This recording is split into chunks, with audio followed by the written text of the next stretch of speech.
Raichu Lycanroc, so that's going to be really interesting. But one thing to note is that they're both from the Northeast. Both of these players actually, I'm sure they compete in a lot of similar events. So this League Cups, League Challenges, probably go to League together, maybe. No, I mean potentially, but definitely in the regional championship stage and above. I would be surprised if they've gone to regionals that that the other one hasn't attended, for example. But they do play for different teams. I do want to specifically note Mike Fouchet's team, which is Team X-Files. This is a team that, while they may not be like one of those sponsor teams or whatnot, these guys have been around forever. These guys have provided us with some of the most exciting decks to ever come out in the Pokemon trading card game. It's not a Pokemon tournament if I don't mention Ross Cawthon, I guess. Oh, exactly, yeah. And he is one of the X-Files members, and he's probably the most notable member. Sam Chen actually making a big run for to change that. But specifically, Ross Cawthon has had such great results, and that has all been a part, in large part, due to his team, the X-Files team, which has just provided us with such amazing decks throughout the years. I'm very excited to see what Mike Fouchet comes out with. And Benjamin Sauk actually is... I'm trying to remember the team name, but either way, they're all from the Northeast. A lot of like seniors players that have aged up. Very exciting to see these guys. But actually, here we go. The prize cards for both of these players. I did not get a look at. So I believe that was Mike's prize cards. Was that Mike? We saw the Tapu Koko and a Mewtwo, most likely. Yeah. So. That's what it was. Tapu Koko. Yeah. Because his whole deck is based around spread damage. Very nice. Yep, you're right. And then we see with Benjamin's prize cards, he has that Pikachu in there. Raichu Lycanroc deck is something that's not really that popular. It's kind of... that's to say the least. It's kind of against the grain in the meta right now. All right, well, guess what, my friend? We are actually underway with Benjamin Sauk going first against Mike Fouchet, playing a bunch of his basic Pokemon down. We do see a Shaman actually come down, which is a Pokemon that doesn't get as much play as it used to get, but it's still a big-time player in this international stage. Yeah. And Benjamin is just looking to get as many basics as he can into play. We see that Eevee, we see that Pikachu, looking to evolve all of his stage ones, while Mike is going to be looking to get into a stage 2 as early as possible with his Decidueye. Going to try to use his Feather Arrow ability as often as he can, which means that he wants to get it out on turn 1 if possible, due to the Forest of Giant Plants. He also has a Ninetales, which means he has a Alolan Vulpix in his deck, which is huge when it comes to getting set up. That's definitely going to be the Pokemon that he's going to want to be able to attack with on turn 1. Yeah, so with Benjamin's turn, we actually saw the setup from Shaman not actually really get him much of anything to advance his board. We do see he has the Flareon from Ancient Origins in his hand, which is probably the key card in this matchup. It changes all your stage 1s to fire type, which Decidueye is weak to fire type, so you double your damage for all your attackers. But unfortunately, that's really all he has in his hand. He attached the fighting energy to Shaman in hopes of drawing another basic energy to set up next turn, or Sky Return next turn to set up again. And now we actually see it for Mike, the Forest of Giant Plants with just evolving into the Dartrix for both of these Pokemon here, and that's the end of his turn. Like, it seems like both of these players really have very uneventful starts, and that could favor Benjamin here, who has an attacker, even though it's... Well, he did draw the energy for the turn. It's exactly what he needed if it wasn't like a supporter. Right, exactly. Like, it's kind of the worst of what you need. Exactly, but the fact that he's going to be able to set up on the following turn is just really big for him. He draws an uneventful Versus Seeker here, but he will be able to set up here, hopefully for multiple cards, and get himself out of this situation, while Mike is still looking for his own supporters and ideally some Decidueyes as well. So, unfortunately, usually you use Sky Return with like a double colorless. Sure. Using Sky Return with 2 fighting energy means it just put another card in his hand. Exactly. He's only going to set up for 1 right here. Yeah, unfortunately for him, he couldn't really get too much going with his setup, but he did draw 1, and that gives him another Pokemon to play. And he actually uses Oricorio's second attack to deal 30 damage to the Dartrix, thanks to there being a stadium in play with Forest of Giant Plants. That Rockruff now evolves into a Lycanroc. That is the first stage 1 here that we get to, or the second stage 1 here that we get to see, and now a Flareon. All these stage 1s are now in play, and Oricorio. All right then. All right, so he still hasn't really gotten much of anything, but he did get a double colorless off the prizes, so this Raichu will be able to deal a lot of damage next turn if he wants it to. that revelation dance here for Morikori, you rarely get to see that. Yeah, usually it's supernatural dance. Oh, but, of course. You definitely don't play Morikori for its revelation dance. But But yeah, of course, it's been a very strange start. I'm not going to lie to you. But now Mike Fouchet does get access to his teammates because his Pokemon got knocked out. I think he's all right with the current setup, just given the fact that Benjamin's setup has been very unexciting, and the fact that Benjamin's hand obviously is not particularly strong. But he definitely needs to get something going here with his teammates. He can't just let this keep happening. We're joking around about the revelation dance here, but the truth is, it's damage. It's damage, yeah. I mean, it is a clock. At the end of the day, all you have to do is put a little bit of pressure on Mike. Eventually, you'll put enough damage on that Decidueye that if it does evolve to a Decidueye. So it looks like he actually got Alolan Vulpix and Floatstone, so we will see a Beacon this turn. But he chose to go that route instead of actually getting like some other type of support Pokemon like Tapu Lele or Shaman. Yeah, that's an interesting route. I think I'm okay with that, though. We see no real pressure out of Benjamin yet.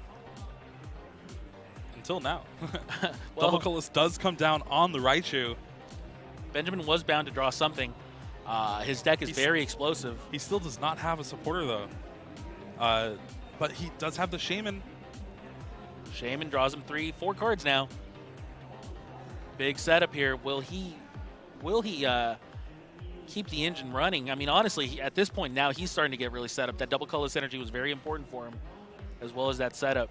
He really wanted a Lysander there to take this knockout on a Dartrix on the bench. Oh, absolutely.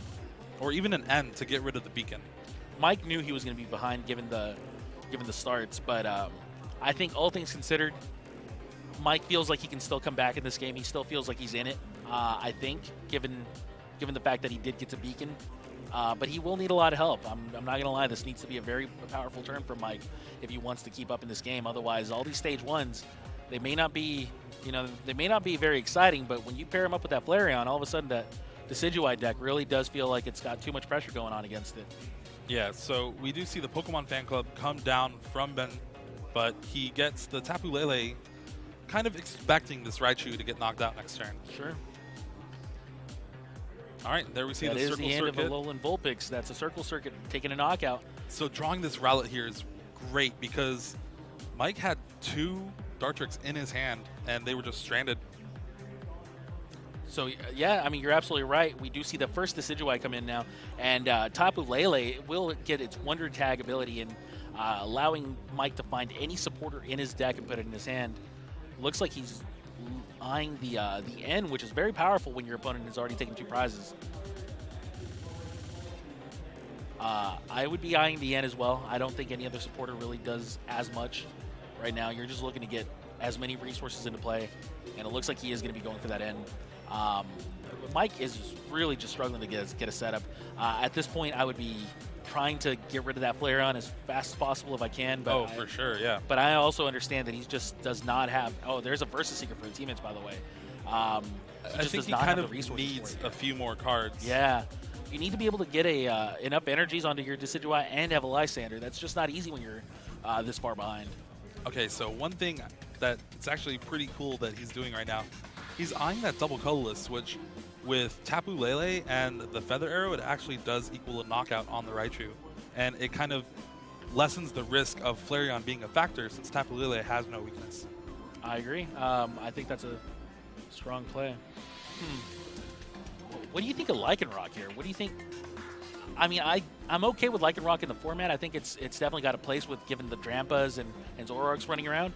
But what do you think of Lycanroc in this specific matchup? Do you think it's just kind of useless? So basically, in this matchup, I think Bloodthirsty Eyes, its ability to basically Lysander up a bench Pokemon, sure, is its main use. Sure. Its GX attack is great when your opponent actually gets set up, but seeing like this, it's not really going to be a factor. Now, we're taking a look at how many Pokemon are in Decidueye's discard pile. There have been quite a few already knocked out and whatnot. So, I mean, it's not like... I believe 3. Yeah, so it's not like it's an irrelevant attack. The fact that you can place it on the bench Pokemon at some point can become useful. I don't expect him to attack yet, but you definitely want to start keeping an eye on the number of Pokemon in the discard pile. But you're right. You're right that Lycanroc's ability is definitely always powerful. I mean, regardless of the matchup, Lycanroc, just the bloodthirsty eyes, man, they'll get you. But seeing as how its Claw Slash attack doesn't actually knock out the Decidueye even with Flareon in play, changing it to Fire type, it's kind of lost a little utility. Sure, I mean, you still use it for its GX attack. You don't really have another GX attacker anyways, Yeah. besides, I mean, ever. You're not going to be using Tapu Lele's GX attack. But yeah, Raichu with its Circle Circuit's definitely going to be your main attacker in this matchup. And like I said, with the GX attack, it's only really when your opponent has that full bench. Right. And just to keep you guys updated, there is a Skyfield in play now, getting rid of that Forest of Giant Plants. Skyfield is the ideal Partner with Raichu. Right, of course. It's the ideal stadium for the Raichu deck. You want to get as many Pokemon on your bench as possible for Circle Circuit. And now we're getting so many Pokemon that they're actually going to start getting off camera. We're going to try to tighten that bench up a little Pikachu. bit. Yeah. Going to try to tighten that bench up a little bit. Hopefully the judge notices and we can make it a little bit cleaner for you guys. But there is 2 Pikachus in play now. 3, apparently. And that looks like a max bench here for the Raichu deck being piloted by Benjamin Sauk. I like this Raichu deck, man. I think the Raichu deck is well positioned in this format. Like I said, I can't stop speaking enough about how much fighting weakness really matters in a field full of Zoroark and Drampa. Yeah, and, Zoroark, Drampa, the GX attack really can just knock out anything and surprise like people. Right, and then the fire weakness being covered by Flareon, obviously relevant against Decidueye, but most likely playing Vaporeon too for Volcanion. Sure, exactly. We don't have deck lists yet for these players, but I can only imagine that he definitely has quite a few little techs up his sleeve. And that's kind of what a lot of people's strategy is when you're playing in the international championships. And we see the Revelation Dance from Oricorio again. And then Mike, first thing he does on his turn, play Force of Giant Plants. Of course. And there goes all these Pokemon to the discard pile.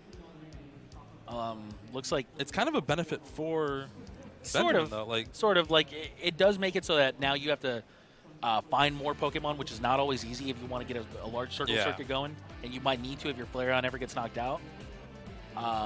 Which, I mean, it will eventually, right, because of the Feather Arrows. But I'd be really liking the Tapu Koko right now, by the way. You said he has access to it? Or no, it's actually prized? Yeah, he has Tapu Koko prized. Right.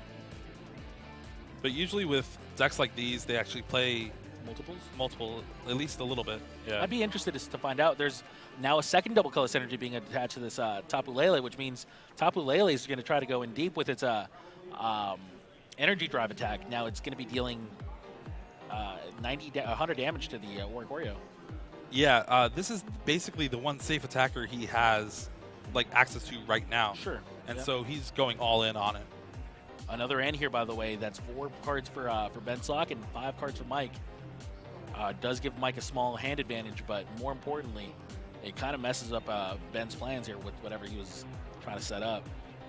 Yeah, and this is where we see Lycanroc's not really that well positioned against Tapu Lele also. Sure. Especially if Mike keeps his bench low. Yeah, absolutely. When your bench is only 2 Pokemon, you're only dealing 100 damage with your dangerous Rogue attack.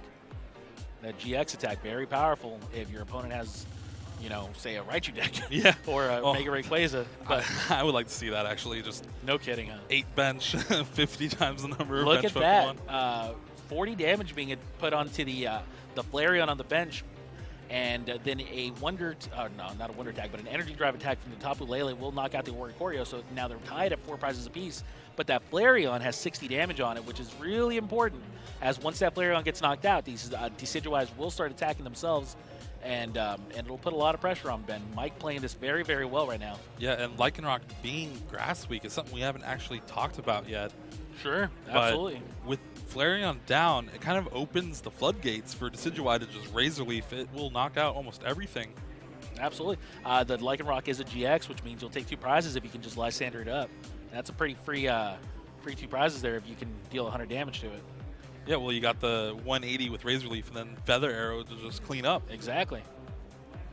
All right, we do see a special charge. It's something that decks like these and like Vespiquen really utilize to its best because your 4 DCE are your bread and butter. Like, this is what you need to attack with, and it's how you are faster than most of the decks. So getting those back is really important. Sure. Now, versus Seeker here from Ben, we'll find him looks like a Pokemon fan club. So one thing that's interesting here too is with a choice band, Lycanroc actually knocks out the Tapu Lele, does 140 with a double colorless. I don't know if he has access to everything he needs. It does look like he has double colorless in hand. So maybe we'll see a Raichu and a choice band with his teammates. You mean 130 with a double colorless? No, because it's 140. Oh, I'm sorry, yeah. Claw Slash. That's what you meant. I was still on the data. So there's the choice band coming down, double colorless, and the Raichu. He even has the Sycamore for next turn. Not bad. Not too bad. As he will be able to Claw Slash, dealing 140 damage, knocking out that Tapu Lele. And that's going to bring him down to 2 prizes now. With only Decidueyes left in play, remember that Flareon will surely see the discard pile at the end of this turn, but that's still going to mean just 2 prizes to go for Ben Sauk to end this game. So it'll be interesting to see if Mike can actually get another Decidueye up this turn. And actually, that's another really big deal, is that you only have access to 2 Feather Arrows, and ideally you want one of them to go to the Lycanroc. Yeah. You need 2 of them to go to the Flareon. So I think you for sure hit the Flareon, just because Lycanroc can't one-shot you without the Flareon. And there's always that one prize you can take just by knocking out that Flareon without attacking that could be the deciding factor between getting that 3rd Decidueye or not. Yeah, that could be very important.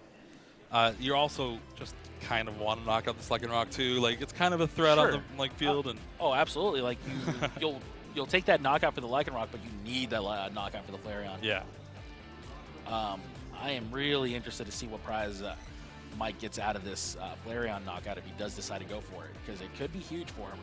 First, he's going to go with an Ultra Ball, finding himself maybe a Rowlet. And it's kind of dangerous because actually, a Shaman is a much better idea here, even though if he goes for all out to set up the Decidueye, but misses, right? Then the Lycanroc's GX attack actually punishes him hard. I did say Shaman's a better idea, but I take that back. I don't think it's a good idea at all. I think that you just give your opponent a free 2 prizes with the Raichu Lysander combination. Yeah. So I don't take the Shaman if I'm him, and he doesn't either. Looks like he's going for a Drampa. No, he actually got the Ninetales GX. Yeah, I'm sorry, the Ninetales GX. Just for fodder for Ultra Ball. Sure, I'll take that too. Ultra Ball now. Is he going to go for that Shaman? It seems like he might be. It looks like he's trying to discard his hand. No, okay. Okay, Tapu Lele, much better choice. Definitely the safer play. Sure. And being able to disrupt Benjamin down to 2 cards. He's not even thinking about going for that Decidueye. Oh, yeah, that's fine. I think that it would have taken a lot for him to get that Decidueye. It's kind of more of a greedy play kind of thing, too. But I'm a greedy person. So hey, you're talking to somebody who's just as greedy as you, man. I think that when you have the opportunity to get 3 prizes in a single turn, it's very, very tempting. Mike definitely has a lot more self-control than we do. Plus, I mean, you have to remember, too, if you leave that Lycanroc with just 20 hit points remaining, next turn, you can just Feather Arrow it next turn, and that actually leaves you a little bit less vulnerable to end. That is true, yeah. But it's also risky because he already has so many resources on that Lycanroc, and you can't really overextend your bench either. You can't drop down that 3rd bench Pokemon right now, because if you don't hit that Decidueye, then all of a sudden you'll see that Lycanroc dealing 180 damage. Yeah. With the Flareon does go down, but looks like he got a field blower from his prizes. That prize was just not exciting, but I mean, that's pretty exciting. Gets rid of the choice band. Sure, I mean, you get rid of the choice band. Chooses not to get rid of any of his tools. Sure, I guess for me, exciting was the 3rd Decidueye, but maybe that's just like mind-blowingly exciting instead. And sure looks like Mike is just putting so much damage on this Lycanroc that a single Feather Arrow will knock it out. 180 damage going on to it. So one thing I actually see Mike doing is you kind of see some people like move Pokemon like to the side of the discard if they're playing like old Night March cards or Vespiquen. Rescue Stretcher, by the way, finding that Shaman. Yeah. That's a huge card for him to draw when he got end down to a 2-card hand, and that choice band actually. Shaman drawing him 5 cards. Will he find what he needs to get that knockout onto potentially either one of these Pokemon? I just don't think you can. You need so many resources. You need another Skyfield. Yeah, and just a lot of Pokemon. And a Lysander, yeah, and a Lysander to be able to Lysander out the Tapu Lele. That's just a lot of resources. I don't think he can pull that off, but it looks like he's still trying. Another Shaman, Ultra Ball. Another rescue stretcher too. So Gets rid of that Oranguru, actually. one thing that's really cool, and I love the interaction with rescue stretcher and cards like Tapu Lele and Shaman EX, just because early game, use them, fill up your hand. Then, especially with the Skyfield decks, if your Skyfield gets bumped out of play, you can discard these Shaman to your discard. And then later on, like he's doing now, we see rescue stretcher, I'll get Shaman back. Yeah. It's basically just another supporter. Another rescue stretcher. Finding the Flareon and Eevee. He's actually putting 3 Pokemon back in his deck. Yeah, I'd be putting kind a of couple hoping of that basics. he can survive another turn, which it's kind of risky. Sure, I'd be putting a couple of basics in there. Obviously, it makes it so you're less likely to draw into the Skyfield. But you also need the basics But too. you also need the basics. Yeah, you need that Flareon if you're going to knock out a Decidueye, or you will potentially anyways. So is this hand? Yeah, it's Sycamore and Shaman. So remember, because there's multiple EXs in play. He has the Skyfield, by the way. Yeah, It was wow, the there 6th is card. there is a Skyfield now. This is starting to get really interesting. And he has another Shaman. He hasn't played a supporter yet either. No. That Versus Seeker, though, going to the discard pile is a little interesting. Remember, he's going to need to get a Lysander going. He already has that Choice Band. He's going to need multiple Pokemon. He needs to get up to that bench of 8. And he needs to have that Choice Band attached, which he does, that Double Colors attached, which he does, and a Lysander to go after the Tapu Lele. It looks like it's starting to happen, Jeremy. I'm trying to do the It math in looked my head. really So difficult. with 8 bench Pokemon, that's 160. Because of the Choice Band, that's 190. 190. That's enough for And the then- Tapu Lele. Well, he has a Kukui, so it's only 210. So I was trying to see if he Oh, can get to out see to if the Decidueye, but okay, he can't. No. We're going for the Lysander, man. It looked a little bit difficult at the start because he only had a 2-card hand with the end. But that rescue stretcher found him that Shaman, and now look at where we are. We're a few cards away from getting an unprecedented knockout here from Ben Sauk to end game 1 in his own favor. Because if he doesn't do that, all of a sudden Mike will be able to just take over 2 prizes with the Feather on the Lycanroc.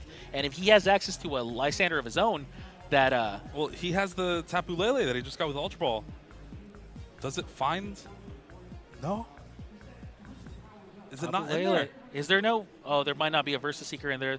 Looks like he only finds an N. If he has a Versus Seeker in his hand, or you can find a He Versus discarded it. right, so but I if don't he can think find a Versus Seeker into his hand, I think he still has access to another setup, doesn't he? is the Lysander just prize? I wonder if he plays multiple Lysanders. It doesn't look Yeah, like I there's don't a Lysander. see. Yeah, there's no Lysander in the Wow. deck. None there. Can we take a look at the prizes? Potentially, there's a Lysander prize in there, and potentially that's the only. Yeah, it there is is. a Lysander prize He in probably there. plays only the one. That's heartbreaking. There is definitely the potential for that. There's also the chance that we might have missed it in the deck or something. Well, no, he definitely would have got it from the deck. He does Right. have another Verse Seeker in hand, but I don't think I saw it in the discard. I don't think I saw it in the discard either, man. There looks like there might only be a single Lysander in the entire deck, and that's actually in the prizes right now. That is Yeah. heartbreaking. An N now bringing No, Mike down to a 3-card hand. He had the game from an end to 2 Sure. if Lysander was in the deck. If the Lysander was in the deck and not in the prizes, he would have won this game guaranteed just based off what we saw right now. The Lysander is in the prizes, though, and it's actually, unfortunately for him, just buried down at the very, very top left corner. And that makes it very difficult for him to now find these last couple of prizes. Is that now he's going to have to go through that through a Decidueye's 220 hit points, and that's a lot. That's a big, beefy bird right there, man. Yeah, and now I think Mike has the game on his turn. Ben's going to be forced to bring up this Tapu Lele after the Lycanroc is going to be knocked. Oh, no. Interesting. Okay, well, I don't know about that play. If I he think does just that, gets it's game Tapu. over, right? He has Yeah. to retreat to the Lele. Yeah. Yeah. Okay. Good. He didn't make that mistake. The Tapu Lele will be the attacker. That's the correct But attacker. there's the here. Versus Seeker Versus for Seeker the finds Lysander, the Lysander. end game. Okay, that like I was trying to say earlier, Mike actually had the win if he found his own Lysander. But we were waiting for Ben Sauk to see if he could find his own. The moment that Ben actually couldn't find it, Mike knew it was in the bag if he gets to draw it past that end. And sure enough, right away, Versus Seeker for the Lysander. Big draws off of end for both of these players. And what an exciting way to kick off round 2 Wow, here yeah. between Mike Fouchet and Ben Sauk as Mike Fouchet goes up 1-0 against Ben. Yeah, one thing you actually see how these Decidueye decks evolved throughout the standard format is it started out with Vileplume, right? Sure. You kind of had your resources to set up like a couple Decidueyes and a Vileplume and just try to lock your opponent out, play the long game. With this deck, it plays a bunch of like tech Pokemon and it plays Vulpix to set up. Decidueye, there's no Vileplume. Yeah, it doesn't try to lock you down. It tries to. Because of that, you have access to more resources, like cards like Versus Seeker. Absolutely. And we see that, and because of the way he built his deck, it led him to the win. I mean, beyond the fact that you don't play the Vileplume, so you're not going to lock them down. You actually get the added consistency of having cards like Alolan Vulpix. We saw how that Alolan Vulpix's beacon attack found him that Decidueye. It also found him another, I believe, a Tapu Lele. Tapu Lele, so he can get set up. Sure, and then the moment that he top decked the Rowlet, all of a sudden his hand just exploded. He got to play that the Decidueye, got to evolve the Rowlet into a Dartrix because of the Force of Giant Plants. He eventually found himself another Decidueye that turn. And, I mean, that's the two Decidueyes that we saw at the very end of this game winning the game. Yeah, and it kind of was a game of who could draw out of this bad start first. Sure. And that's one thing Alolan Vulpix is amazing at. I totally agree. Remember, Ben did take an early lead here. Thanks to Oricorio. Yeah, he took 2 prizes with Oricorio's lesser used attack, and it still put a little bit of pressure on him even after that. So, I mean, it was not an ideal start for Ben, I'll tell you that. I don't think that Ben was hoping to attack with Oricorio during the first couple of turns in the game. And then we see the prizes. He has a few pieces of the Decidueye line in the prize, but it didn't look too bad. No, not at all. We see the Flareon prize, and it's in the top left. Ooh, and I know he doesn't play 2 of that. Yeah. Fan Club here might give Ben the bad news right away. I kind of just want to see his face. Sure. At this point, when you're playing the Fan Club on your first turn, you're looking for the key essentials, right? You're looking for your double colorless energies. You're looking for how large a Raichu line you might have. Honestly, the first thing I'm looking for is that Flareon. Right, but then right away, like right up there with everything in this matchup, you're looking for that Flareon. He probably saw it and he's like, "This is going to be a tough game." Yeah. Oh boy, here we go. Like last game was tough, and he had the Flareon. Yeah. I don't think the Eevee was prized, which means he can still play the Eevee and kind of like force his opponent to like Lysander it up or something along those lines. Maybe have it like a false target kind of thing. Sure, exactly. Like if you have an Eevee in play on the bench, then all of a sudden your opponent has to respect the Flareon. He has no knowledge of the fact that the Flareon is prized, which means that Mike could end up having to play around it, which would be very important. And that's one thing where a player's poker face kind of comes in handy. Sure. You don't want to give those like cues away to your opponent. Completely agree. An Ultra Ball here discards a couple of GX Pokemon, finding himself a Tapu Lele potentially. This is kind of like the non-ideal start again for both players. A Ringaroo on Ben's side and Tapu Lele on Mike's side. Sure. I think if I'm Mike, I'm very happy with this start compared to my Game 1 start, but still, yeah, definitely not ideal. You prefer to start with a Alolan Vulpix every game pretty much. But even a Rowlet wouldn't have been awful. Tapu Lele's okay. It's crazy how Alolan Vulpix became the card it is. Like, it's just insanely good. Yeah, that's potentially even an understatement. The fact that you get to attack for free just lets you put so much pressure on your opponent.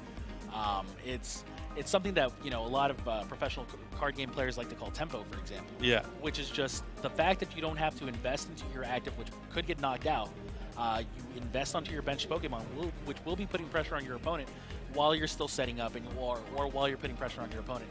It just does so much for your deck, as opposed to your opponent, who now all of a sudden has to find cards like N to really start taking you off balance. Yeah, and here's one card that Floatstone there we go, by the way, a Floatstone on the Tapu Lele, which lets him retreat onto the Alolan Vulpix, and just like we were talking about, we're going to get to see a free attack from the Vulpix using its beacon attack, and if he has an energy, which he does, this starts great. Yeah, it'll be able to be attached to the Rowlet, which, just like we were saying earlier, this is how you put pressure on your opponent. You know that he has to get rid of the Alolan Vulpix in order for him to stop you from setting up, and at the same time, you're going to have a big attacker waiting in the wings once the Vulpix does get knocked out. A Skyfield now coming in, getting a big bench potentially for Ben Sauk as he's still finding all of his Pokemon. He does get a first evolution with that Raichu, but he's going to be trying to find that Eevee and potentially more Pikachus as fast as possible.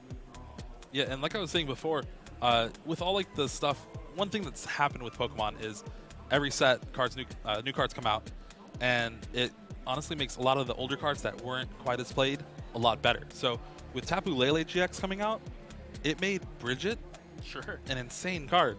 Yeah, And not to mention the fact that that here with Mike. Yeah, not to mention the fact that you get access to things like GX Pokemon that you can bind with with your Bridget. That stuff matters. But more importantly, yeah, absolutely, being able to find all of these Pokemon while only committing one card to your deck in the Bridget is very, very cool. And meanwhile, we see kind of Ben going off. He does have that Lycanroc, being able to bring up a Rowlet. There's those bloodthirsty eyes. Rowlet now being That's probably the active coolest Pokemon. ability name I think they've printed in a while. Like And it's bloodthirsty fitting. eyes. Look at those eyes, man. I know. All right, so he is looking It's like for a a little way to vampire. retreat this Oranguru that's stuck in the active spot. And that Ultra Ball, second Ultra Ball here for Ben. Well, that's a shame. So one thing we've also seen happen with Guardians Rising coming out is Tapu Lele has kind of taken over Shaman's spot in the meta. But now we have decks like, both of them honestly, they play multiple Shaman. And especially here where you're playing Skyfield and trying to increase your bench and just keep drawing and recycling through these Pokemon, multiple Shaman is like the bread and butter. And he does get the Floatstone and the double colorless. We will see a knockout on this Rowlet this turn. Yeah, it's a big knockout. And the end for getting rid of the beacon. Sure, it gets rid of that beacon, which is actually really important. But yeah, just to add on to what you were saying, I think that the Skyfield decks definitely take advantage of the Shaman best. And you can also start mentioning things like Mega Gardevoir. Mega Gardevoir. Those decks really take advantage of the Shaman here in that situation. Yeah, a lot of the previous decks like Mega Gardevoir, Mega Rayquaza, things like that. But they kind of like added Tapu Lele too, so they use both. Right. Oh, of course. Yeah. But just the fact that you have access to these bench Pokemon and you can get rid of them if your opponent counters your stadium, or you can just play more bench Pokemon because of Skyfield. Because usually the thing now is Shaman's kind of a liability for most decks. That's why you don't see Garbodor players playing it, because it's just too low HP and you kind of don't need it. Powerful, but there is a lot of risk to come with that reward. And there is another Ultra Ball. It seems like all of them have been played this turn. he's very fortunate that he's not playing against the Garbodor deck right now. I'll tell you that. But yeah, another Ultra Ball finds him another Pokemon. Now his bench is full at the max capacity of 8 thanks to that Skyfield. And see, this is where the Lycanroc and like Rockruffs come into play, because he really just wants to use them for bloodthirsty eyes. Sure. Being able to pick off these Rowlets and knocking them out each turn is a real advantage for him. And you look at that Eevee on the bench. I mean, I know that Mike's looking at that Eevee himself. Oh, definitely. He's like, oh, not again. Yeah, given this setup, though, he might actually just be in a position where he has to ignore the Eevee. So that might actually work in Mike's favor. Like, you can't really go after the Eevee when your opponent has 8 Pokemon on the bench and a Raichu with a double colorless and a Choice Band attached to it. You might actually just have to focus down the Raichu, which is really important because that means that you're kind of giving up on the Eevee, and then if your opponent doesn't evolve to Flareon, you might actually start catching on to what's going on and the Flareon being prized. So exactly. Inadvertently, he might be able to ignore the Eevee, which is huge for him because he's definitely going to need to. So he's going to be able to ignore the Eevee thanks to how bad his start was. Yeah, thanks to how powerful and how bad his own start was. Yeah, as crazy as that is, right? Yeah, I think honestly Ben went through like half his deck last turn. Oh, of course. Like, look at all those Shamans in play. That's 3 Shamans in play. And, I mean, I'm surprised I don't see a Tapu Lele there to go with the Shamans. And the thing is, the way he constructed his deck, it's so fast, so out of the gate right away.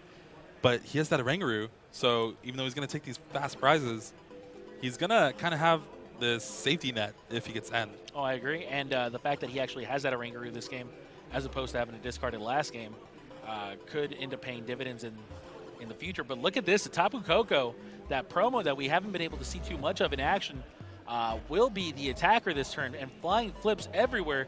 That Tapu Koko is getting a big-time workout. This is CrossFit status right here. 8 flying flips, dealing 20 damage all over the place. That's actually interesting to see. It's actually 9 because it does the active too. Oh, yeah, 9, actually. You're right. But he opted not to attack with Tapu Lele to knock out the Raichu. And instead, he's just flying flip. I wonder if he actually feathered, or no, he doesn't have the Decidueye in play. That's no right. Decidueye, no Force of Giant Plants. No force of Giant Plants, but That's also huge. more importantly, only a single Dartrix in play. Imagine if you get a. So that's why he didn't do it, because he didn't have the Decidueye. Yeah, imagine if you get a Lysander onto that Dartrix. I mean, Oh, the Tapu Koko's no, threatening, that'd but be yeah, bad. Not even a Lysander, Bloodthirsty Eyes. Yeah, that works too. That actually explains why he only has one Yeah. Lysander in the deck. Duh. Yeah, of course. You know, here's us, caster extraordinaires. Unfortunately, he does have a Sycamore in hand with 2 Versus Seekers. Not something you really want to see, and he only really has access to like a fan club or teammates in the discard, so he will have to get rid of those. Interesting. That's actually some pretty important discards. That Raichu is potentially important. I know he plays a couple of rescue stretchers, but still. And I think the only bad thing about his turn last turn is he used all of his Ultra Balls, so he doesn't have access to Lycanroc GX this turn. Sure. Absolutely true. And a double colorless onto the benched Raichu now, so there's multiple attackers here. I would retreat that Raichu. Yeah, I would retreat it, but why keep the choice band up there? It's fine. I think he's too far ahead right now. He's not really thinking about certain plays like that. Sure, but I think you still have to. I don't that choice band is very important. I don't think there's too much of an excuse for that besides, potentially nerves. But still, I'm looking at Mike's discard. You see a Decidueye now, though. He is just going to rescue Stretcher, putting him back in the deck. Sure. Now, I want to see a Force the Giant Plant soon, which means Teammates might be going for that. Teammates is looking like it's going to be going for a double colorless and a Tapu Koko, though. He might be on this recycled Tapu Koko plan. Again, we don't have decklist, so I'm not sure if he's playing the Espeon GX. I would hope he is, because that's kind of what this deck is for. Sure. Spread a bunch of damage, and then just de-evolve all your Pokemon at once. I don't think he is, though, by the way. I mean, I'm just looking at his deck whenever I get a chance, and I haven't seen that. But I know, yeah, but yeah. It's kind of like what he needs to come back from the game. Like, he needs that card to come back. Oh, absolutely. Getting rid of all these Raichus would have been nice. But we'll see. The Tapu Koko plan is going to be what he goes for, though. And he does have access to a Feather Arrow. Sure. So 1 Feather Arrow now. I would like to see it on the Rockruff if it has 60 HP. The Eevee has how much HP? 60? 60 or 50, yeah. Yeah, which means he might go for the Eevee. Yeah, and he is. Okay. Remember, we have the... we have the knowledge of Flareon's prized. Yeah. But he definitely is not. I would be going that's for the interesting. He got the Forest from the prizes. Huge. Big-time prize there from Mike Fouchet, which will allow him to potentially get a second Decidueye in play. And remember that Eevee's gone, and, I mean, the Flareon's in the prizes, which means he feels a lot more comfortable right now. I don't know, man. I think this is very close still. It's interesting to see if he wants to play it down, though, because you are getting rid of some of the hard work he did with Flying Flip. Right. Because those Shamans are kind of being easy prizes soon enough, right? If you can get more Decidueye in play. Oh, of course. But we do see the Lysander. Yeah. Not prized this game. Very interesting. Flying Flip has just been huge for him, by the way. Huge, huge attack. It does so much damage. It's keeping him. It's keeping him in this game for sure. This game is not over yet, but I mean, you have to believe that Sauk is a couple of turns away from being able to like just kind of lock him out if he can just Lysander the right targets up. Looks like he's going for the Tapu Lele here. I think he just wants to take these knockouts. He has already knocked out 2 non-GX, non-EX Pokemon, so he kind of wants to knock out 2 GX Pokemon. That way he doesn't have to kind of clog through more of these Tapu Kokos. But doing that does leave the Tapu Koko in play. That means we're probably going to see another Flying Flip. That means 20 more damage everywhere again. Of course, Tapu Koko is your ideal attacker here because you want to give him 1 prize. Yeah. You don't want to give him that second prize. Well, Level Ball finds a Dartrix. There is still no Force the Giant Plants in play yet. But I have to believe it might be coming. I don't know if he wants to play it, though, because you have to suspect those Shamans are going to the discard. Sure, but I don't know if you have time for the Shamans. I think you might have to go for the Raichus. I really think that you might be just going like Feather Arrow, Flying Flips, Raichu down, and then a couple of Feather Arrows later on to get rid of the other Raichu. You can definitely see Mike is taking his time thinking about this play because this is crucial. I think you go for the Force Giant Plants, but I'm not gonna lie to you. I haven't been playing the Decidueye Tapu Koko deck very much. I think that's a very unique deck, and he does play for the Force of Giant Plants. He agrees with, well, I guess just with me. I was going to say with the consensus, but one of us made the right play. So he is actually smart, choosing to get rid of the Rockruff so it doesn't get knocked out this turn. Right. Which leaves 1 Shaman still in play, by the way. Yeah, I really like this play. Like I said, I want to get the double Decidueye in play. I think multiple Feather Arrows right now, getting rid of the Raichus as fast as possible is huge. You You can get rid of the Shamans later on. I mean, the one Shaman anyways. You only need 5 prizes, and I mean, honestly, you're just being threatened by these Raijus. Yeah, and he does Versus Seeker for the end, putting Ben down to 2 cards. Yep. And Mike drawing 5 himself. Wants that Decidueye really bad, but really definitely wanted to get Ben down to a 2-card hand. Makes it very difficult for Ben to do what he did last game, which is just draw out of that end. If I was Mike, I would play the Espeon. Like, that seems kind of what... It's just hard to fit all these things, man. That is true, yeah. There's so many good cards in the have format Ninetales. right now. It depends on how many Ninetales he plays, too. Like, I don't know if it's just a 1-1 line or if it's like 2-2, potentially more. We've at least seen 2 Vulpix, for sure. It could be 2-1, 2-2. All I right, mean, it's just there's a lot of Pokemon. These 5 here. cards need to see something. I do not see. Is that 3/4 giant plants? Yeah. Well, we found them. Sure. But I do not see a Decidueye. That's the whole reason you want to play the Forest. Otherwise, you would have just left them all up in play. Oh no. Yeah, that's huge for him because now that Raichu will not get knocked out. Yeah, you kind of see him there. He's like, really? It's still okay. It's still okay-ish. Obviously, I just like how he waves to his opponent. 20 everywhere. Yeah. Obviously not the ideal situation for Mike, but if you can get the Decidueye and play next turn, you'll still be able to kind of get the same thing going. It's just... Yeah, a good thing, the Tapu Koko's not actually getting knocked out with the way the board is right now. Currently. Yeah. So if it survives, both the Raichus will go down next looks like turn. we might even see a setup right now from... or I'm sorry, not a setup, but a... Instruct. Yeah, no, well, that too. Sky Return. Yeah, Sky Return from a Shaman. Yeah, I think he has to because Yeah, his hand isn't going anywhere. I don't see you Ultra Balling for anything right now. I think you just kind of Sky Return, get the cards back in your hand, potentially Ultra Ball next turn. Yeah, because you're going to lose both of these double colorless, so he needs the special charge in his hand to use next turn. Sure. And we're seeing the comeback. Sort of. Tapu Koko flying flip. This is what I like, though. I really like that end. And after a Sky Return, really, I mean, it puts a double colors back in your opponent's deck. It makes it so your opponent has to draw the Shaman now. It's big. It's very big, and Ben is not guaranteed to draw out of this. I really want to see a Decidueye to go with this, obviously, but that end was very important here. But yeah, you're right. You're right that you do want to have this Tapu Koko just do as much as it can. And honestly, I think it's been MVP. Like, of course, yeah. It's been the only attacker. I don't think there's much competition. We in saw the MVP a beacon, but sure got end away. Do we have a Decidueye? No, I don't see one. Yeah, man. Still no Decidueye. Field Blower. Wow, this Field Blower gets is rid of that. huge. Yeah, that Floatstone being gone. And the Choice Band on the healthier Raichu. That doesn't matter because the Raichu is getting knocked out anyway. But all right, there we see 2 prizes in one turn. Both the Raichus going down with both double colorless. Ooh-wee. Now Ben's just left with no energy in play and essentially 3 setup Pokemon. Like, he has a Lycanroc with 0 energy and then nothing else. See what he draws. What he drew off that end. I didn't get to see his hand, but see a couple of energies go back into his deck.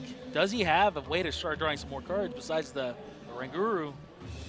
This is kind of going back to the decision that he made with the Lysander, bringing up the Tapu Lele and knocking it out instead of... Is that an N in his hand? In Ben's? Yeah. Yeah, it's an N. So plays a Pikachu that he just drew, plays a Rescue Stretcher. The Rescue Stretcher, huge here. He might be able to get a Shaman, or he will be able to get a Shaman if he chooses to. Finds that Shaman. Has that N in his hand still, so he gets to draw 5 cards. Finds a double colorless, a Skyfield. One more card, another Skyfield, an irrelevant 6th card. It's kind of not what you want to see. Like, you kind of want to see a Skyfield and a double colorless, but not 2 of each of them. Of course. You don't have an attack. You can't do anything besides Sky Return. I mean, I guess you can Nuzzle. Wow. And that's if you find a Floatstone, by the way. Yeah. And to be fair, this N is only getting 2 cards. Oh, no. This is heartbreaking. An N will get Mike down to a 3-card hand, but Ben only gets 2 cards out of the deal. He still hasn't been instructed. So yeah, like I said before, leaving the Tapu Koko has kind of backfired on him. Being greedy, Sure. taking the knockout with the Tapu Lele, put him down to 2 cards, so ends affecting him more. Sure. Yeah. I agree. I obviously, of course, I agree. The Tapu Koko is just putting so much pressure on Ben, and the fact that the Oranguru is just stuck up there. Look, it has 120 hit points. It's not going anywhere without a float stone. He's a big boy. Ooh, boy. Oh, man. I'd hate to see him snore. We do see the Dragonite, though, so he's still going to be able to continue this. Yeah, another Shaman and a Pikachu get pulled up from the discard pile. I think those are the right Pokemon. You want another attacker, and you want another Shaman for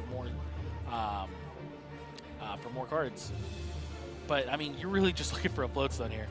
That's it. And I think it really all comes down to the fact that Mike got that Forest of Giant Plants from the prizes. Sure. And played it, so... That was the only Forest of Giant Plants in his prizes, by the way. Yeah, he just couldn't draw the other 3 in the deck. Draw 6 cards. But no Floatstone still. Oh, no. Has to pass. Benjamin Sauk has to pass with an Oranguru stuck in the active position. Mike Fouchet now, He received the Revitalizer. Yeah, Revitalizer gets himself a Decidueye, second Decidueye in play now. Because of Tapu Koko and the Feather Arrow combination, has been able to maneuver his way into potentially a second victory here, getting himself potentially into round 3 at 2-0. Yeah, we could see like Feather Arrows on each of the Pikachus, kind of softening them up for next turn to take the win. There's so many routes to victory for him here. So many routes to victory. He can just go after one Pikachu right now and just put 40 on it if he really wants to. He can start going after the Lycanroc, so he can set up a Lysander, or he actually doesn't even need that because it's weak to grass. Yeah, so many options. Decides to go with 40 onto a single Pikachu. Wow, and having the energy in hand to charge up the Decidueye is great. Just in case this Tapu Koko goes down, which with the field the way it is right now, Energy Drive from Tapu Lele does knock out the Tapu Koko. So having the grass energy, having the VC in his hand, kind of forces Ben to play an end. So what can Ben do here? He needs to just get the ultimate setup. He needs that double colorless energy on the Raichu, which he has in play, by the way. It's just... Well, I think he needs the double colorless to retreat the Rangaroo. Hopefully we can get them to clean up the bench a little bit. I know there's 6 Pokemon there right now, but it's very difficult for us to tell. And we have a full screen view, so the players or the spectators have an even smaller view than us.